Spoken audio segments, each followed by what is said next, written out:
What's up, everybody? Welcome back to Ryan Fork. And today we're doing a review of the new Lyrical Lemonade album, All Is Yellow. So Cole Bennett and Co have come together to make this like corporate album or company, Lyrical Lemonade, which makes great music videos. Going into this album, I didn't really expect much. At the end of the day, this album is it's an album. This album also has like a whole boatload of features, a whole Greek wedding of features across this album, and they all give varying performances, and I just wanted to talk about it. Without further ado, let's get into the favorite tracks. I have a few. It doesn't sound good, but one of my favorite tracks is Fly Away, which I thought has a great chorus, a great hook. The JID feature carries and it brings taste into the album. I think JID completely annihilates everyone else on this song. Another great performance as expected. And another track I have is First Night, which I thought gets me going, gets me moving my hips. I think it's a total vibe.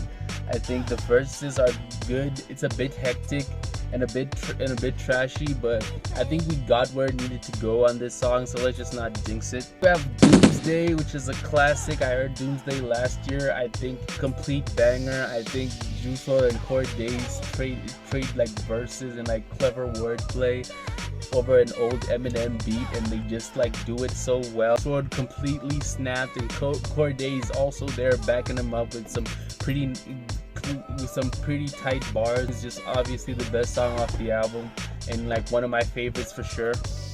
And then we have Say Something. I love this sample use here. I love the hook. I think the hook is great. I think Lil Yachty also gives a commendable performance on this song, and it's just one of my favorite tracks.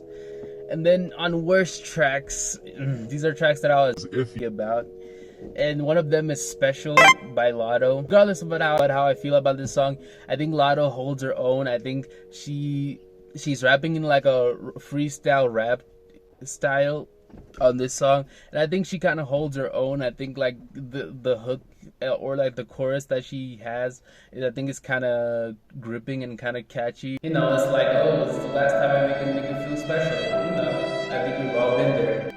But then we get terrible and disgusting verses from Eminem and Sway Lee. That sound like they never wanted to make this song. That's kind of a recurring theme across this album. Every feature here acts like they didn't really want to make this song, but then they just wanted the paycheck. And I think like the curation choices too are like insane. Like, what do Eminem and Sway Lee and Lotto, like, what do they actually like really have that would actually like make you think this song would have come out great? I think the curation on this album is like literally just throwing out random artists on songs. For another track that I was iffy about was Hummingbird, which is basically bonfire fodder, you know, bland guitars, no soul in it. It's just like it sounds that you can like literally feel Lyrical Lemonade like reach into your pockets when they like play this song.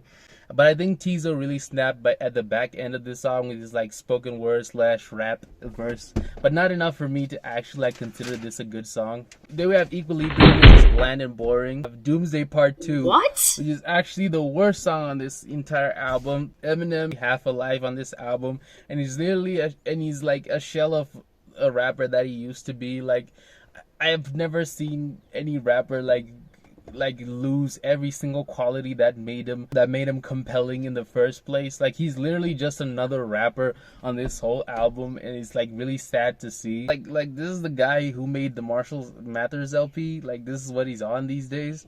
I think the verses are trash. I think the beat is disgusting. I think everything about this song is literally garbage.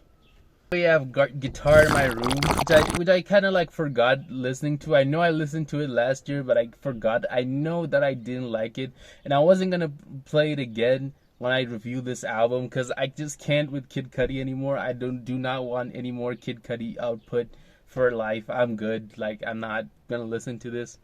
But then we have Fallout, which is like 2016 pop and rap crossover, which I think we're about over it. Like, let's just try something new, please, next time. Like, I think we've already like covered this before. And then we have Stop Giving Me Advice by Jack Harlow. Jack Harlow comes through with another song about something he should actually start doing, which is taking advice. Like, these flows are cheesy, they're corny, they're like really kind of embarrassing at this point. And like he's kind of like making a claim that like, oh, people keep giving me advice. Stop giving me advice because I'm making more money than you. Blah, blah, blah, blah. Which I really find trouble caring for, especially since he like actually like seems like he needs some sort of guidance in what he's doing in his career.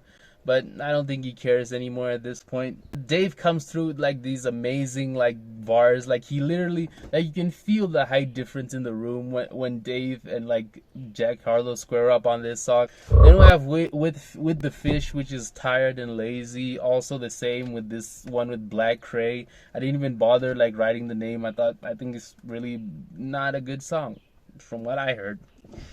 And then we get to the conclusion. I think the chances of this album actually like being a success creative wise anyway are very low, because I don't think like Cole Bennett is the best curator for the job. I think he didn't know what he was getting himself into, or he just didn't care about what he was getting himself into. It sounds scrapped and like bare and like unfinished, which I could actually get. This is kind of like a DJ Khaled situation, like I mentioned earlier. Into the reviews, I rate this album a 5.5 out of 10. I think at least it wasn't like a parody of rap. These were like a group of genuine creatives that actually got together to make this album, and it came out, mixed.